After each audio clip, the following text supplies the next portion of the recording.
Olá, seja muito bem-vindo ao Conversa Diária. Aqui no meu, no seu, no nosso bate-papo leve e descontraído e cheio de boas histórias para contar. Aqui a gente fala de tudo um pouco, como aquela boa conversa entre amigos. E hoje nós vamos conversar com um coordenador diocesano. Ele tem muita coisa boa para contar para a gente. Também ajudou na formação de muitas gerações aqui na nossa querida Bauru, por meio da educação. Ele é historiador, sociólogo. Gente, tem muita coisa boa para falar para a gente hoje. Então nós vamos falar com o Carlos Turtelli, que é mais conhecido como Professor Carlinhos. Seja muito bem-vindo ao Conversa Diária. Obrigada por aceitar o nosso convite, Carlinhos. Eu que agradeço, né, ao pessoal da Diário do Brasil TV e principalmente aqui nesse nosso bate-papo, né? Eu sou o Carlos José Turtelli Schwetter, mas eu sou conhecido como Professor Carlinhos, né?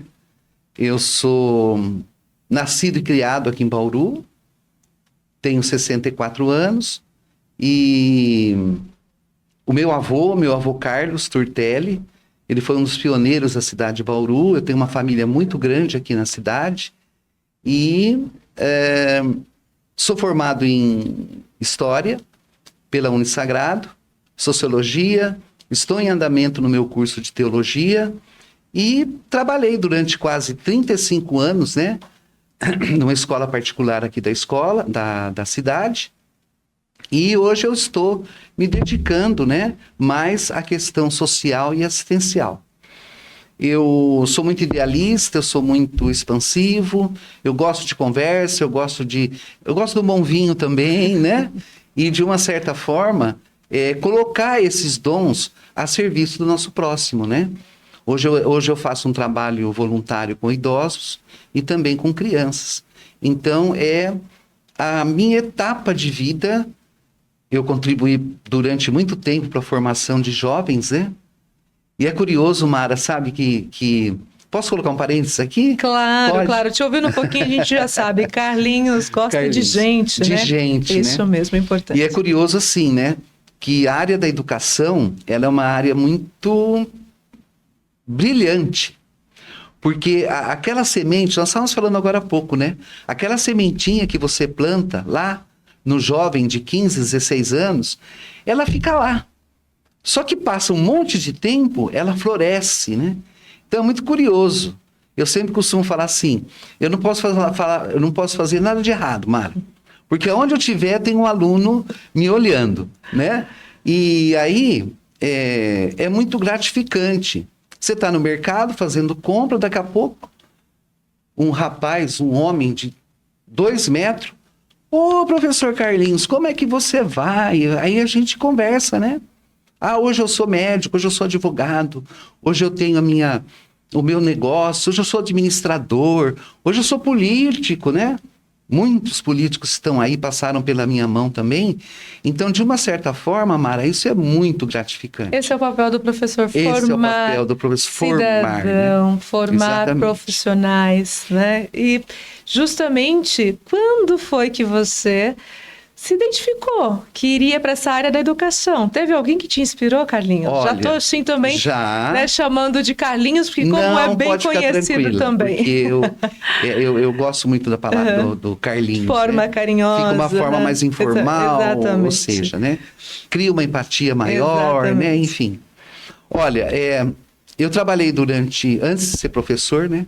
Eu trabalhei durante muito tempo numa empresa metalúrgica aqui de Bauru, que pouco tempo depois veio a falir. Eu trabalhei no departamento pessoal e chegava à noite, Mara, eu falava assim, meu Jesus, aonde que eu vou? O que eu vou fazer? Eu fiquei muito ocioso. E eu falei assim, sabe de uma coisa? Eu vou estudar história. Fiz o vestibular, tudo certinho, bonitinho e tal. E até que eu comecei a estudar história, mas assim, para conhecimento meu. Quando essa empresa faliu, eu fui convidado pelo Grupo Prevê, pelo nosso saudoso, né, professor Gerson Trevisani, para trabalhar na administração da escola, no departamento pessoal. E de lá para a sala de aula foi um pulo, né? E eu trabalhei lá durante 35 anos, Fui muito feliz lá. Saí o ano passado, o ano retrasado, por uma opção minha, né? Porque eu acredito que a gente tem várias etapas na vida, né? Mas foi um período muito gratificante, de muito aprendizado, né? E hoje eu estou me dedicando à minha família, eu estou me dedicando às pessoas que estão próximas de mim, eu estou fazendo um trabalho social, que não deixa de ser um trabalho, não é? Estou cuidando de mim, faço a minha ginástica, a minha natação, vou para academia, me alimento muito bem, assisto as minhas séries. Quer dizer, tá tudo certo, né? Cada momento da vida tem o seu momento, né? Mas a educação, o ambiente da educação é muito, muito legal, é muito bacana. E até pensando na educação e a história também, né, que é a sua formação da sociologia, de que forma que ela contribui para os dias atuais, especialmente? Né? Olha, Mara, eu entrei na faculdade quando o Brasil estava saindo do regime militar, né? Então foi aqui 89, 90. E era aquela explosão de você querer exigir os seus direitos, de ter uma sociedade mais justa, o retorno da democracia, de você poder ter a coragem de falar sem ser calado, né? Eu aprendi muito com os meus professores na universidade, muito mesmo. Então, aquilo que eu sou hoje, a forma como eu penso, está intimamente ligado com aquilo que eu vivi há tanto tempo. Isso faz parte da história. Eu quis aprender história, eu quis ensinar a história exatamente para que as pessoas pudessem pensar assim. O que foi no passado tem um reflexo hoje, né? E o que nós estamos fazendo hoje vai ter um reflexo para o futuro. Então, por isso que a educação é fundamental, né? A gente precisa educar os nossos jovens a ter cidadania, a ter respeito pelo próximo, a ter respeito pelos animais, a ter respeito pelo idoso, a ter respeito pelas pessoas em vulnerabilidade social, né? Aí a gente constrói uma sociedade um pouco mais equilibrada, vamos dizer assim. De quando iniciou, como que vê hoje a educação no Brasil, no nosso país e até mesmo em Bauru, né, que é onde vivenciou diretamente, educando tantos outros, ensinando tantos alunos? Olha, eu vejo assim, a nível nacional, né, houve realmente uma conquista muito grande, uma democratização muito grande em relação à educação, e em relação às alternativas que o jovem tem para poder ter um acesso à universidade. Nós temos aí vários programas, né? O ProUni, nós temos o Enem, que se tornou uma porta uma porta aberta para a universidade, né? Uhum. Quando eu comecei, era muito difícil, porque a gente tinha uma concorrência muito grande, né? FUVEST, Unesp, Unicamp, enfim. Hoje não. Hoje há uma democratização, uma oferta igualitária, o acesso ao jovem à educação. E mesmo com essa oferta igualitária, você acha que os jovens estão hoje mais interessados ou menos, até mesmo pensando pela parte da tecnologia, professor Carlinhos, como que vê esse cenário atual? Eu vejo da seguinte forma. A tecnologia, por exemplo, né, da geração de 2000 para cá, que a gente fala que é a geração tecnológica, que já nasceu no celular, tá? Tem pontos positivos? Óbvio que tem pontos positivos. Nós temos aula online, nós temos todos os recursos de pesquisa, você vai lá no computador, pesquisa, né? Eu, quando fazia trabalho na faculdade, eu tinha que ficar a tarde inteira na biblioteca, em cima de livros e copiando ali, né? Por um lado é muito bom. Por outro lado, eu acredito que simplificou o entendimento do aluno da realidade em que ele vive, né? Toda essa tecnologia, ela se tornou assim, descartável, rápida, imediata, um bate-papo como nós aqui. Eu acredito que um jovem de 15 anos, ele tem um pouco de dificuldade de poder acompanhar. Porque a gente vê a linguagem da informática hoje. É frases, emojis, frases curtas. Só que o ser humano não é assim. O ser humano precisa de calor humano. O ser humano precisa de olhar, né? Quando eu estava ainda na ativa, quando a gente entrou na pandemia, em que nós tivemos que trabalhar de uma forma remota, Mara, foi tão difícil para a gente, mas tão difícil, porque você não sabia o que estava acontecendo do outro lado, né? Da tela. Foi uma Você não experiência. sabia, foi uma experiência muito ruim e foi uma experiência, assim, foi muito aprendizado, mas foi muito ruim também, né?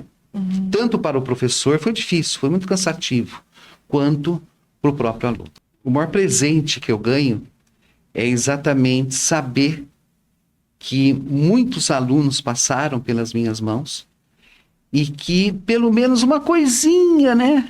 Eu tenho, como professor, eu tenho alterado na visão de mundo dele. Eu acredito que uma sementinha eu teria, eu coloquei ali para que ele possa ser um cidadão, para que possa exercer sua cidadania, para que seja fraterno, solidário. Eu acredito sim nisso. Eu acho que esse é o maior presente que eu ganhei depois que eu me afastei, né, da ativa na escola. E eu tenho vários exemplos todos os dias, né, que os alunos lembram da gente, do jeito que a gente era, das festas que a gente fazia, das formaturas que a gente fazia. Então, de uma certa forma, eu acredito que o maior presente, o maior legado que eu deixei foi essa gratidão que esses jovens têm hoje do professor Carlinhos. Muito bem. E continua nativa de alguma forma, De alguma né? forma, Não eu continuo para. nativa, não para. E agora com esse trabalho com a cidadania, Sim. gostaria que mencionasse, até trouxe para a gente alguns dados, que fale a respeito, né, da importância desse trabalho que está desenvolve em Bauru também, para a população no geral. Carlinhos, conta para a gente. Conto. Eu venho de uma família católica. A gente sempre está envolvido, né, na nossa igreja. Nós ensinamos também, olha isso aí que bom, ó. Enquanto professor, né, a gente também, há 30 anos, a gente já vem ensinando essa juventude a ter uma tolerância religiosa, não é? Então não é a minha, não é a sua, não é aquela que está aqui na esquina, não, é de todos. A ideia, praticamente, das igrejas, né, das religiões, é uma só, é o amor. É o amor pelo próximo, é o amor pelo filho, é o amor pela família. Então eu fui criado dentro desse ambiente, eu coloquei realmente na minha vida profissional essa parcela, né, de acolhimento, de fraternidade, de solidariedade. Enfim, e hoje não, há 6 anos, eu estou trabalhando, né, como coordenador diocesano da Campanha da Fraternidade.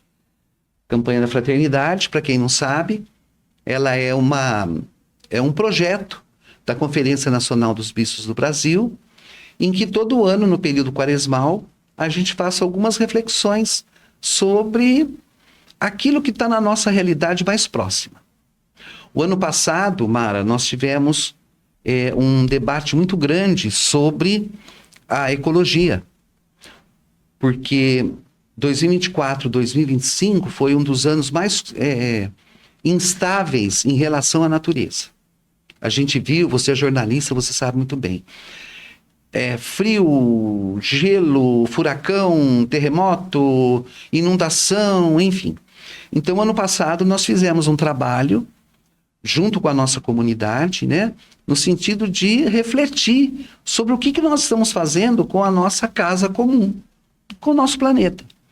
Nós não temos um foguete para ir para Marte. O único planeta que nós temos, o único habitat que nós temos é esse. Muito bem. Este ano, a CNBB, ela resolve falar sobre a nossa casa mais perto. E são vários conceitos de casa, de moradia, né? Não é só uma proposta social, assistencial, mas também é uma reflexão, Mara, de nós mesmos. Qual que é a nossa primeira casa? Nosso corpo. Nós estamos tratando direito da nossa saúde? Nós estamos nos alimentando? Nós estamos nos hidratando de uma forma adequada? Não é? Nós estamos cuidando das pessoas da nossa família, da nossa comunidade? Então a campanha desse ano pede para a gente fazer uma reflexão. Primeiro, a nível pessoal. O que eu estou fazendo aqui? Qual que é a minha função aqui enquanto pessoa, enquanto cidadão? Não é? Eu moro numa casa boa, eu tenho um carro bom, meus filhos estão numa escola boa, tá, mas peraí. Existe uma outra realidade? Existe uma outra realidade. Será que nós não podemos pegar um tempinho e, né, partilhar esse tempinho? Não precisa nem ser na questão material, como a gente estava falando agora há pouco. Talvez você vai no mercado, tem uma pessoa sentada num banquinho, talvez essa pessoa tenha passando por tantas batalhas, todos os dias, né? E talvez se você chegar ali, você perceber que a pessoa está meio triste. Oi, tudo bem? Como vai? Você quer uma água? Vamos tomar um café? Eu acho que é isso que é fundamental. Porque a gente costuma falar assim, nós não precisamos sair por aí com faixas, fazendo comício. Precisamos ser mais solidários. Não. É no dia a dia. É aqui no seu local de trabalho, é na escola, é na nossa comunidade religiosa. Uma né? palavra pode transformar o dia de uma pessoa. Né? Transforma. A vida, inclusive. A vida né? transforma. Ainda mais você que sempre trabalhou com a palavra, seja por meio da educação, agora realmente da campanha da fraternidade Isso. também. E para quem quer participar, como que funciona, como que faz, qual que é o meio de comunicação também, né, que é importante. Conta pra gente. Conto para você. Antes da gente poder fazer essa campanha, nós passamos por todo um processo de identificação da nossa realidade, né? Se me permitir, 2 minutinhos. Claro, vamos estamos lá. aqui para... Nós fizemos um levantamento sobre a cidade de Bauru e sobre a nossa região. Nós dizemos que é a região do centro-oeste e do oeste paulista, que envolve Marília, Botucatu, Bauru, Presidente Prudente, Ourinhos, Lins, enfim. Nós temos levantamento sobre a questão da moradia, o déficit habitacional e um detalhe muito importante da nossa região, que é uma região de passagem, né? É rodovia, é ferrovia, são cidades que oferecem oportunidades, então tem um monte de gente andando por aí. E nós chegamos aos seguintes dados, né? Por exemplo, olha, aqui na cidade de Bauru, esses são dados oficiais da prefeitura, nós temos 15 comunidades irregulares. Aí eu queria comentar com você o seguinte, é muito comum a gente denominar essas comunidades de favelas. Tudo bem, o termo favela ele pode até ser um termo de resistência, mas dentro da sociologia nós usamos um outro termo. Vamos aprender mais um termo. Professor Carlinhos vai ensinar mais um termo, tá bom? Perfeito. Comunidade urbana com vulnerabilidade social. Então é aquela comunidade que a gente tem na periferia de Bauru, que a casa não é muito boa, não tem luz, não tem asfalto, não tem sistema de esgoto, não tem um posto de saúde, não é? Então são comunidades que têm vulnerabilidade social. Aqui na cidade de Bauru são 15. São 6.000 habitantes e praticamente 2.500 domicílios na nossa cidade, né? E dentro da proposta da campanha, a nossa diocese, através das suas paróquias, das nossas igrejas, nós temos vários programas de atendimento a essa população, não é? Seja com cesta básica, seja com acolhimento espiritual, né? Material de construção. Nós temos, por exemplo, os amigos da rua. Na minha paróquia, por exemplo, nós temos um programa em que a gente leva toda segunda-feira, lá na ferrovia, lá na estação ferroviária, a gente leva um lanche, uma sopa, a gente conversa com as pessoas que estão lá, a gente encaminha essas pessoas para ter um pouco mais de dignidade, né? Então, a campanha esse ano pede para que a gente possa refletir sobre essa realidade mais próxima da nossa cidade. Tanto a questão das comunidades urbanas, que têm uma vulnerabilidade social, como também as pessoas em situação de rua, não é? É a conscientização disso. É uma forma de comunicação. Qualquer igreja católica, você pode entrar, falar com o padre, que ele provavelmente vai te atender de uma forma bastante satisfatória. Agora, como nós estamos num período digital, né? Sim. Acessem, por favor, o site da Diocese de Bauru, tá lá direitinho, que lá tem toda a programação, tem todas as informações sobre as ações concretas que nós vamos desenvolver esse ano no período quaresmal. Pode trazer alguma ação para a gente, como que será, inclusive, né, até para motivar, para que as pessoas também possam participar. Só que antes nós vamos precisar ir para um rápido intervalo. Tá bom, e a gente tá bom. volta logo mais. Aí eu penso um pouquinho mais. Perfeito. Então nós vamos para esse rápido intervalo, mas voltamos já. Você continue com a gente, não saia daí. Até mais.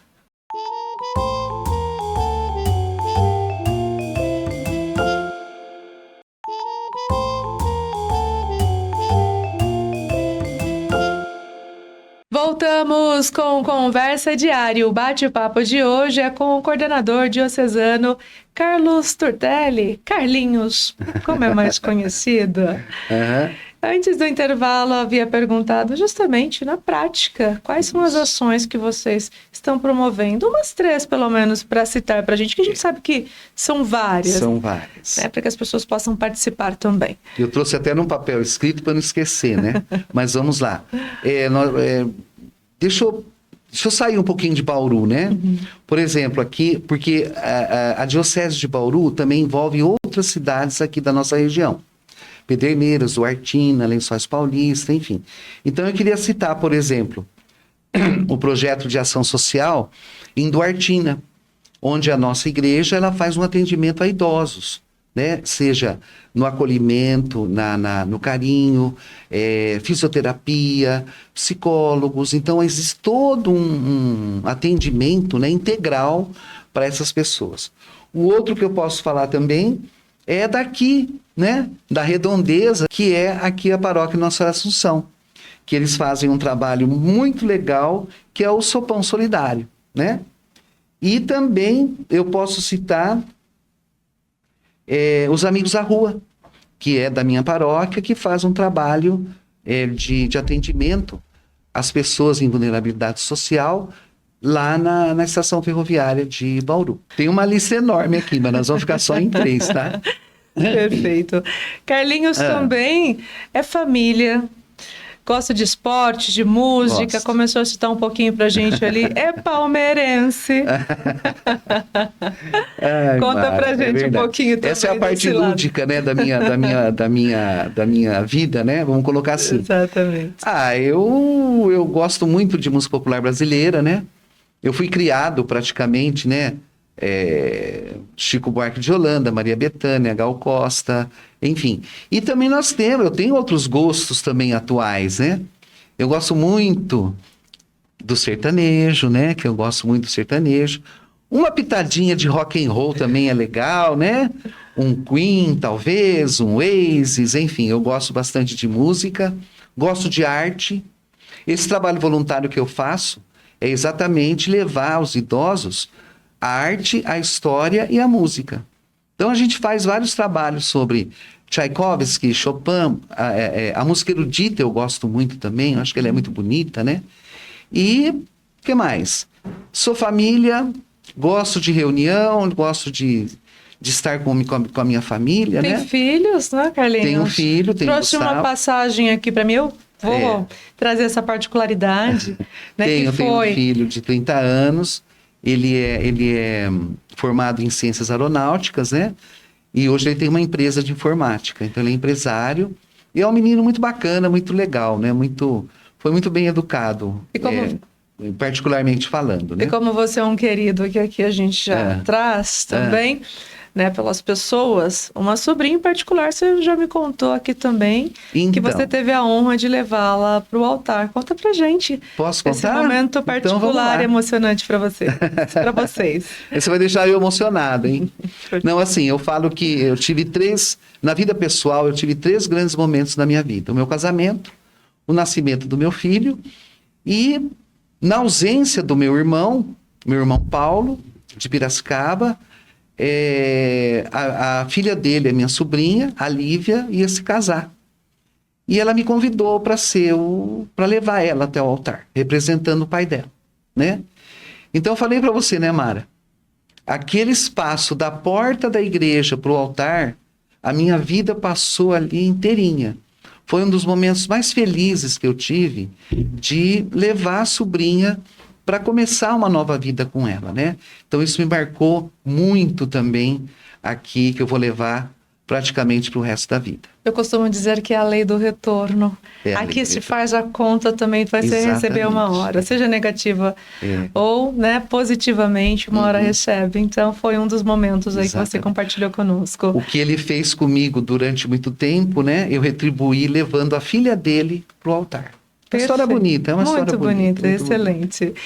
E olha, lógico que eu queria te perguntar muitas outras coisas, porém estamos caminhando para o final do nosso bate-papo do Conversa Diária. Ah, que pena.